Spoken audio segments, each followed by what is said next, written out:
ओम शांति 28/2/2026 प्रातः मुरली। ओम शांति। बाप दादा मधुबन। मीठे बच्चे, हाँ जी बाबा, तुम ईश्वरीय संप्रदाय हो। तुम्हें ज्ञान सूर्य बाप मिला है। अभी तुम जागे हो तो दूसरे को भी जगाओ। प्रश्न है, अनेक प्रकार के टकराव का कारण तथा उसका निवारण क्या है? उत्तर, जब देह अभिमान में आते हो तो अनेक प्रकार के टकराव होते हैं। माया की ग्रहचारी बैठती है। बाबा कहते, देही अभिमानी बनो, सर्विस में लग जाओ, याद की यात्रा में रहो तो ग्रहचारी मिट जाएगी। ओम शांति। रूहानी बच्चे के पास बाप आए हैं सिर मत देने वे समझाने। यह तो बच्चे समझ गए हैं कि ड्रामा प्लेन अनुसार सारा कार्य होना है, बाकी समय थोड़ा रहा है। इस भारत को रावणपुरी से फिर विष्णुपुरी बनाना है। अब बाप भी है गुप्त, पढ़ाई भी है गुप्त। सेंटर्स तो बहुत है, छोटे बड़े गांव में छोटे बड़े सेंटर्स हैं और बच्चे भी बहुत हैं। अब बच्चों ने चैलेंज तो दी है और लिखना भी है। जब कोई लिटरेचर बनाना है तो उसमें लिखना है, हम इस अपनी भारत भूमि को स्वर्ग बनाकर छोड़ेंगे। तुमको भी अपनी भारत भूमि बहुत प्रिय है, क्योंकि तुम जानते हो यह भारत ही स्वर्ग था। इनको 5000 वर्ष हुए हैं। भारत बहुत शानदार था, इनको स्वर्ग कहा जाता है। तुम ब्रह्मा मुख वंशावली को ही नॉलेज है। इस भारत को सिरमत पर हमको स्वर्ग जरूर बनाना है, सबको रास्ता बताना है और कोई खींच पीट की बात ही नहीं। आपस में बैठ राय करनी चाहिए कि इन प्रदर्शनी के चित्रों द्वारा हम ऐसी क्या एडवर्टाइजमेंट करें जो अखबार में भी चित्र दे। आपस में इस पर सेमिनार करना चाहिए, जैसे गवर्नमेंट के लोग आपस में मिलते हैं, राय करते हैं कि भारत को हम कैसे सुधारें। यह जो इतने मतभेद हो गए हैं उसको आपस में मिलकर ठीक करें और भारत में शांति सुख कैसे स्थापन करें, उस गवर्नमेंट का भी पुरुषार्थ चलता है। तुम भी पांडव गवर्नमेंट गाई हुई हो। यह बड़ी ईश्वरीय गवर्नमेंट है। इनको वास्तव में कहा ही जाता है पावन ईश्वरीय गवर्नमेंट। पतित पावन बाप ही पतित बच्चों को बैठ पावन दुनिया का मालिक बनाते हैं। यह बच्चे ही जानते हैं। मुख्य है ही भारत का आदि सनातन देवी देवता धर्म। यह भी बच्चे जानते हैं। यह है रुद्र ज्ञान यज्ञ। रुद्र कहा ही जाता है ईश्वर बाप को, शिव को गाया हुआ है। बरोबर बाप ने आकर रुद्र ज्ञान यज्ञ रचा था।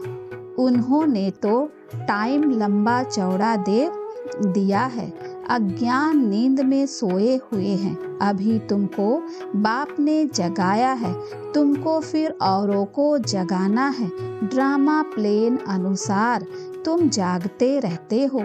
इस समय तक जिसने जैसे जैसे जितना जितना पुरुषार्थ किया है उतना ही कल पहले भी किया था। हाँ, युद्ध के मैदान में उतार चढ़ाव तो होता ही है। कभी माया का जोर हो जाता है, कभी ईश्वरीय संतान का जोर हो जाता है। कभी कभी सर्विस बड़ी अच्छी तेजी से चलती है, कभी कहाँ कहाँ बच्चों में माया के विघन पड़ जाते हैं। माया एकदम बेहोश कर देती है। लड़ाई का मैदान तो है ना। रावण माया राम की संतान को बेहोश कर देती है। लक्ष्मण के लिए भी कहानी है ना। तुम कहते हो सब मनुष्य कुंभकर्ण की नींद में सोए हुए हैं। तुम ईश्वरीय संप्रदाय ही ऐसे कहते हो जिनको ज्ञान सूर्य मिला है और जाग उठे हैं वही समझेंगे। इसमें एक दो को कहने की भी कोई बात नहीं है।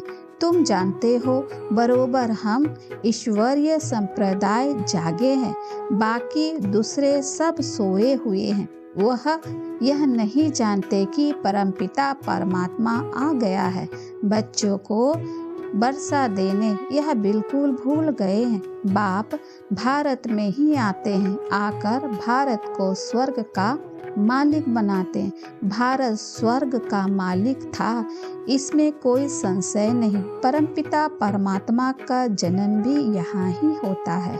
शिव जयंती मनाते हैं ना, जरूर उसने आकर कुछ तो किया होगा ना। बुद्धि कहती है जरूर आकर स्वर्ग की स्थापना की होगी। प्रेरणा से थोड़े ही स्थापना होगी। यहाँ तो तुम बच्चों को राजयोग सिखाया जाता है, याद की यात्रा समझाई जाती है। प्रेरणा से कोई आवाज होता ही नहीं। समझते हैं शंकर की प्रेरणा होती है, तब वह यादव मुसल आदि बनाते हैं, परंतु इसमें प्रेरणा की तो कोई बात ही नहीं है। तुम समझ गए हो, उन्हों का पाठ है ड्रामा में यह मुसल आदि बनाने का। प्रेरणा की बात नहीं है। ड्रामा अनुसार विनाश तो जरूर होना ही है। गाया हुआ है महाभारत लड़ाई में मुसल काम आए तो जो पाठ है वह फिर रिपीट होगा। तुम गारंटी करते हो हम भारत में स्वर्ग स्थापन करेंगे जहाँ एक धर्म होगा। तुम ऐसे नहीं लिखते कि अनेक धर्म विनाश होंगे, वह तो चित्र में लिखा हुआ है। स्वर्ग की स्थापना होती है तो दूसरा कोई धर्म नहीं होता। अभी तुमको समझ में आता है। सबसे बड़ा पाठ है शिव का, ब्रह्मा का और विष्णु का। ब्रह्मा सो विष्णु, विष्णु सो ब्रह्मा, यह तो बड़ी गुह्य बातें हैं। विष्णु से ब्रह्मा कैसे बनते हैं, ब्रह्मा से फिर विष्णु कैसे बनते हैं, यह सेंसेबल बच्चों की बुद्धि में झट आ जाता है। देवी संप्रदाय तो बनते ही हैं, एक की बात नहीं है। इन बातों को तुम बच्चे समझते हो, दुनिया में एक भी मनुष्य नहीं समझता। भल लक्ष्मी नारायण का विष्णु की पूजा भी करते हैं, परंतु उनको यह पता नहीं कि विष्णु के ही दो रूप लक्ष्मी नारायण है जो नई दुनिया में राज्य करते हैं। बाकी चार भुजा वाला कोई मनुष्य नहीं होता। यह सूक्ष्म वतन में एम ऑब्जेक्ट दिखलाते हैं प्रवृत्ति मार्ग का। यह सारे वर्ल्ड की हिस्ट्री ज्योग्राफी कैसे चक्र लगाती है यह कोई नहीं जानते। बाप को ही नहीं जानते तो बाप की रचना को कैसे जान सकते। बाप ही रचना के आदि मध्य अंत का नॉलेज बताते हैं। ऋषि मुनि भी कहते थे हम नहीं जानते हैं। बाप को जान जाए तो रचना के आदि मध्य अंत को भी जान जाए। बाप कहते हैं मैं एक ही बार आकर तुम बच्चों को भी सारी नॉलेज समझाता हूँ, फिर आता ही नहीं हूँ तो रचता और रचना के आदि मध्य अंत को जाने ही कैसे। बाप स्वयं कहते हैं मैं सिवाय संगम युग के कभी आता ही नहीं हूँ, मुझे बुलाते भी संगम पर हैं। पावन सतयुग को कहा जाता है, पतित कलयुग को कहा जाता है, तो जरूर मैं आऊँगा पतित दुनिया के अंत में ना, कलयुग के अंत में आकर पतित से पावन बनाते हैं। सतयुग आदि में पावन है, यह तो सहज बात है ना। मनुष्य कुछ भी समझ नहीं सकते कि पतित पावन बाप कब आएंगे, अभी तो अंत कहेंगे। अगर कहते हैं कलयुग में अर्जुन 40,000 वर्ष पड़े हैं तो और कितना पतित बनेंगे, कितना दुख होगा, सुख तो होगा ही नहीं। कुछ भी मालूम न होने के कारण बिल्कुल ही घोर अंधियारे में है। तुम समझ सकते हो तो बच्चों को आपस में मिलना है। चित्रों पर अच्छी रीति समझाना होता है। यह भी ड्रामा अनुसार चित्र आदि सब निकाले हैं। बच्चे समझते हैं जो समय पास होता है हूबहू ड्रामा चलता रहता है। बच्चों की अवस्थाएं भी कभी नीचे कभी ऊपर होती रहती है। बड़ी समझने की बातें हैं। कभी कभी गहचारी आकर बैठती है तो उनको मिटाने के लिए कितने प्रयत्न करते हैं। बाबा घड़ी घड़ी कहते हैं, बच्चे तुम देह अभिमान में आते हो इसीलिए टक्कर होता है, इसमें देही अभिमानी बनना पड़े। बच्चों में देह अभिमान बहुत है। तुम देही अभिमानी बनो तो बाप की याद रहेगी और सर्विस में उन्नति करते रहेंगे। ऊंच पद जिनको पाना है वह सदैव सर्विस में लगे रहेंगे। तकदीर में नहीं है तो फिर तदबीर भी नहीं होगी। खुद कहते हैं, बाबा हमको धारणा नहीं होती, बुद्धि में नहीं बैठता। जिनको धारणा होती है तो खुशी भी बहुत होती है। समझते हैं शिव बाबा आया हुआ है। अब बाप कहते हैं, बच्चे तुम अच्छी रीति समझकर फिर औरों को समझाओ। कोई तो सर्विस में ही लगे रहते हैं, पुरुषार्थ करते रहते हैं। यह भी बच्चे जानते हैं। जो सेकंड गुजरता है वह ड्रामा में नूंद है। फिर ऐसे ही रिपीट होगा। बच्चों को समझाया जाता है। बाहर भाषण आदि पर तो अनेक प्रकार के नए आते हैं सुनने के लिए। तुम समझते हो गीता वेद शास्त्र आदि पर कितने मनुष्य भाषण करते हैं। उनको कोई यह थोड़े ही पता है कि यहाँ ईश्वर अपना और अपनी रचना के आदि मध्य अंत का राज समझाते हैं। रचयिता ही आकर सारा ज्ञान सुनाते हैं। त्रिकालदर्शी बनाना यह बाप का ही काम है। शास्त्रों में यह बातें है नहीं, यह नई बातें हैं। बाबा बार बार समझाते हैं। कहाँ भी पहले पहले यह समझाओ कि गीता का भगवान कौन है, श्री कृष्ण या निराकार शिव। यह बातें प्रोजेक्टर पर तुम समझा नहीं सकोगे। प्रदर्शनी में चित्र सामने रखा है, उस पर समझाकर तुम पूछ सकते हो। अब बताओ गीता का भगवान कौन, ज्ञान सागर कौन है? श्री कृष्ण को तो कह नहीं सकेंगे। पवित्रता सुख शांति का सागर लिबरेटर गाइड कौन है? पहले पहले तो लिखना चाहिए, फार्म भराना चाहिए, फिर सबसे सही लेनी चाहिए। चिड़ियाओं का आवाज हुआ। देखो कितना झगड़ती है। इस समय सारी दुनिया में लड़ाई झगड़ा ही है। मनुष्य भी आपस में लड़ते रहते हैं। मनुष्य में ही समझाने की बुद्धि है। 5 विकार भी मनुष्य में गाए जाते हैं। जानवरों की तो बात ही नहीं। यह है विशेष वर्ल्ड मनुष्यों के लिए ही कहा जाता है। कलयुग में है आसुरी संप्रदाय, सतयुग में है देवी संप्रदाय। अभी तुमको इस सारे कॉन्ट्रास्ट का पता है, तुम सिद्ध कर बता सकते हो। सीढ़ी में भी बड़ा क्लियर दिखाया हुआ है। नीचे है पतित, ऊपर में है पावन। इसमें बड़ा क्लियर है। सीढ़ी ही मुख्य है, उतरती कला और चढ़ती कला। यह सीढ़ी बड़ी अच्छी है। इसमें ऐसा क्या डाले जो मनुष्य बिल्कुल अच्छी रीति समझ जाए कि बरोबर यह पतित दुनिया है। पावन दुनिया स्वर्ग थी, यहाँ सब पतित है। पावन एक भी हो नहीं सकता। रात दिन यह ख्यालात चलना चाहिए। आत्मा प्रकाश।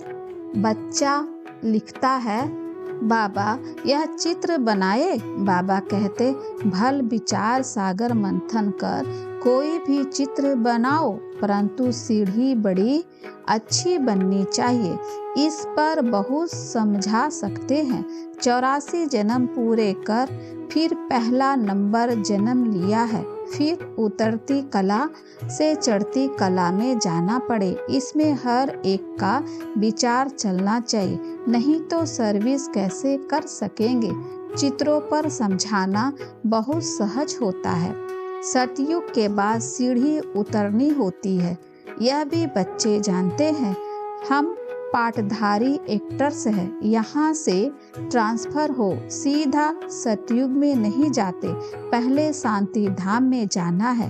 हाँ, तुम्हारे में भी नंबरवार हैं जो अपने को पाठधारी समझते हैं। इस ड्रामा में दुनिया में ऐसा कोई कह ना सके कि हम पाठधारी हैं। हम दिखते भी हैं कि पाठधारी एक्टर्स होते हुए भी ड्रामा के क्रिएटर, डायरेक्टर आदि मद अंध को नहीं जान सकते तो वह फर्स्ट क्लास बेसमझ है। यह तो भगवानुवाच है। शिव भगवानुवाच ब्रह्मा तन द्वारा ज्ञान सागर वह निराकार है, उनको अपना शरीर है नहीं। बड़ी समझने की युक्तियाँ हैं। तुम बच्चे को बड़ा नशा रहना चाहिए, हम किसकी गलानी थोड़े ही करते हैं। यह तो राइट बात है ना। जो भी बड़े बड़े हैं उन सब के चित्र तुम डाल सकते हो, सीढ़ी कोई को भी दिखला सकते हो। अच्छा, मीठे मीठे सिखलते बच्चों प्रति माता पिता बाप दादा का याद प्यार और गुड मॉर्निंग। रूहानी बाप की रूहानी बच्चों को नमस्ते। हम रूहानी बच्चों की ओर से रूहानी माता पिता बाप दादा को याद प्यार और नमस्ते बाबा, शुक्रिया बाबा, शुक्रिया। धारणा के लिए मुख्य सार है। पहला, भारत में सुख शांति की स्थापना करने वे भारत को स्वर्ग बनाने के लिए आपस में सेमिनार करना है। सिरमत पर भारत की ऐसी सेवा करनी है।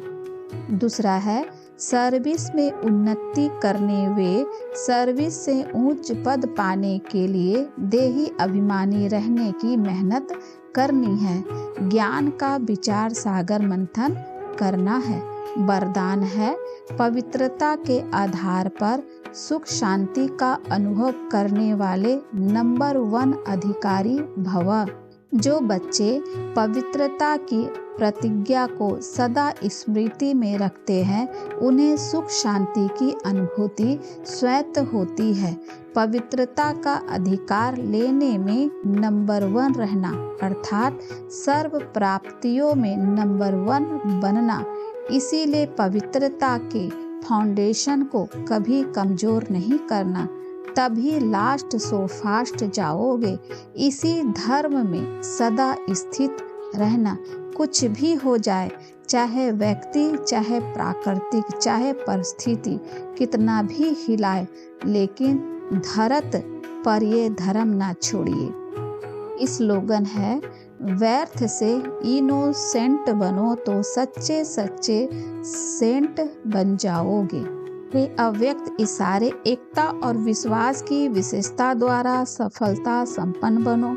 बाप दादा चाहते हैं कि हर बच्चा एक रस श्रेष्ठ स्थिति के आसनधारी, एकांतवासी, अशरीरी एकता स्थापना, एकानामी का अवतार बने।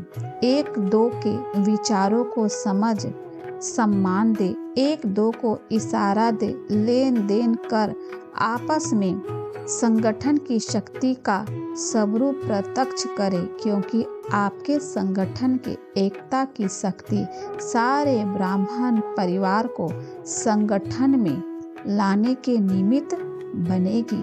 अच्छा, ओम शांति।